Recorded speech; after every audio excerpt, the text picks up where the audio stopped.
গ্রামের ঐতিহ্য ঘোড়দৌড় নতুন প্রজন্মের কাছে পরিচিত করার লক্ষ্যে জামালপুরের সরিষাবাড়িতে ঘোড়া দৌড় প্রতিযোগিতা অনুষ্ঠিত হয়েছে।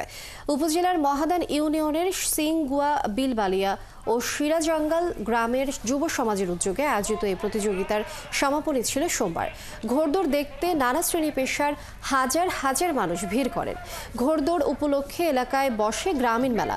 প্রতিযোগিতা জামালপুর, শেরপুর, টাঙ্গাইল, ময়মনসিংহ, গাজীপুর, সিরাজগঞ্জ, ধনবাড়ী, মধুপুর সহ বেশ কয়েকটি জেলার প্রতিযোগীরা ৩ ক্যাটাগরিতে ৩৫টি ঘোড়া নিয়ে অংশ নেয় প্রতিযোগিতায়।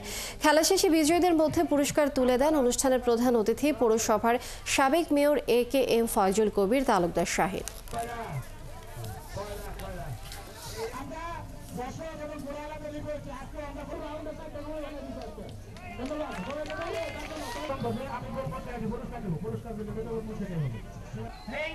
খুব সুন্দর ভাবে ঘোরাগুলি